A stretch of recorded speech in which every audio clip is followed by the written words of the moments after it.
Jen Powell's first game behind the plate was always going to be more than just another umpiring assignment. It was an event loaded with history, attention, and scrutiny. That first pitch strike call, one that replay and game day showed well outside the zone, amplified all of that attention overnight. The way this played out tells us a lot about how modern baseball evaluates umpires, how narratives form, and what comes next for Pawol personally and for MLB more broadly. First, the reality. The opening pitch call looked inside and off the plate on TV and the pitch tracking overlay. That matters because home plate umpires operate under unprecedented visibility.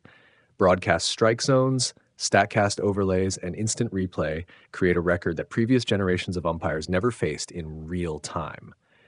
Every borderline call is now judged against machine data by millions of viewers, and the first pitch is a high-profile place to start. In that sense, a bad first impression can be unfairly magnified, but it's also unavoidable. MLB's shift toward data transparency means umpires are measured more objectively than they've ever been. Second, context matters. Pawol had just made history the day before by working a regular season game as part of the umpiring crew. She'd worked the bases and handled plate duties in the doubleheader's second game. The post-game commemoration and the crowd's attention create an emotional environment that is not the same as a routine assignment.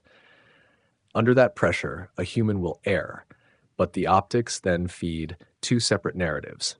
One, that a woman made a mistake in a milestone moment. Two, that the league is progressing and the mistake is incidental. Both narratives will compete, and the louder one at first tends to be the critical one because of how social media amplifies anomalies. Third, Pawol's response and the game script after that first call should be part of any fair assessment. The reports indicate she settled in and aligned her zone with the game. Subsequent borderline calls were handled more consistently, and both starters threw a high percentage of strikes. That suggests the initial call was an outlier rather than a sustained pattern. Starter managers and players praised her composure, and Marlins manager Clayton McCullough publicly acknowledged the historic nature of her assignment while complimenting her handling of the game. Those voices matter. They provide on-field context that tempers the media narrative. Fourth, there's the unavoidable gender-tinged reaction. Umpiring is a high-pressure, public job, and when a woman breaks a barrier in a male-dominated sport, critics and supporters will scrutinize every action through an extra lens. That scrutiny is double-edged. It creates elevated standards and opportunities for role modeling, but it also invites disproportionate backlash for normal human errors. The healthiest path is to judge Pawol by the same criteria as any umpire: accuracy over a body of work, consistency, game management, while remaining mindful of the added pressures she faces. Historical firsts are symbolic. The long-term measure will be her performance across dozens or hundreds of games. Fifth, this game highlights operational and communication issues MLB should address. If league leadership wants to protect both the integrity of the strike zone and the dignity of new trailblazers, they must invest in three things: robust pre-call calibration, transparent feedback, and public education. Calibration means consistent pregame meetings between crews and algorithmic zone baselines so that umpires and broadcasters start the game with a shared baseline expectation. Transparent feedback means immediate, constructive post-game review tailored to development, not spectacle. Public education helps fans understand margin of error realities and the human element of officiating, reducing hysterical reactions to a single bad pitch call. Sixth, technology's role needs to be clarified. We live in an era where automated strike zones are technically feasible, but the decision to keep humans at the plate is as much about the human element, managing pitchers, catchers, benches, and game flow, as it is about ball strike adjudication.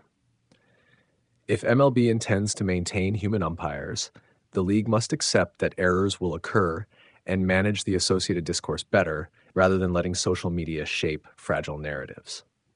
Seventh, what's the practical path forward for Pawol? Two things. One, continue accumulating reps. Umpires get better with volume and variety of situations. The more Pawol works behind the plate, especially in different ballparks and with different catchers and pitchers, the more her zone will stabilize and the less any single call will define her. Two, active support from the league, and veteran umpires. Crew chiefs and veteran colleagues are the best buffers against public flack. Visible mentoring, a clear development plan, and media framing from MLB will blunt hostile narratives. Finally, the bigger picture. Pawol's debut is a milestone that will outlast one questionable call.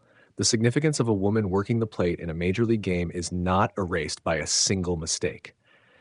The more important story is how she is treated afterward, the degree to which the league and fans allow a fair, evidence-based evaluation rather than a sensationalized judgment. If Pawol continues to perform, this moment will be a footnote. If she struggles, it will become a case study in the cost of accelerated visibility. Either way, the responsibility now sits with MLB, the baseball media, and the fan base to let performance metrics and consistent evaluation, not one viral moment, decide her legacy. Jen Pawol made history this weekend by becoming the first female umpire to work behind home plate in a major league regular season game. And like any landmark moment in sports, it came with both celebration and scrutiny. The ovation and ceremonial moments before Sunday's Atlanta Braves-Miami Marlins game underscored how big the milestone was. But the opening pitch, a borderline inside fastball that Pawol ruled a strike, immediately put her zone under a microscope and sparked a familiar conversation about the modern pressures of calling balls and strikes. Today's televised strike zones and pitch tracking graphics have transformed what used to be a partly subjective judgment into a quantifiable second-by-second appraisal. Every opening call is instantly replayed beside a virtual strike box, and the margin for error is smaller than ever. Pawol's first pitch call looked inside on the broadcast, and game day's data confirmed it sat outside the conventional zone. Reactions were muted on the field. The batter, Xavier Edwards, didn't argue, but viewers and analysts noticed, and the first pitch became the headline for a few minutes.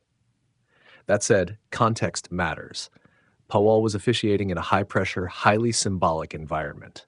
She had worked the base positions in the doubleheader the day before and had a full minor league resume behind her. But home plate is a different animal. Calling balls and strikes requires split-second judgment under the glare of a national audience with managers, players, and millions of fans ready to judge every borderline call. Early hiccups are hardly a unique phenomenon for rookie umpires. Even seasoned veterans have nights with a few controversial calls.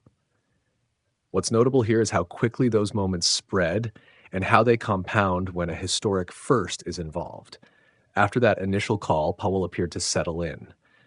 The broadcast showed her calling several borderline inside pitches consistently, and both starters, Joey Wentz and Cal Quantrill, managed to find the zone frequently, which reduced contentious moments. Team officials publicly praised her composure and game management, and clubhouse reaction from both sides was respectful.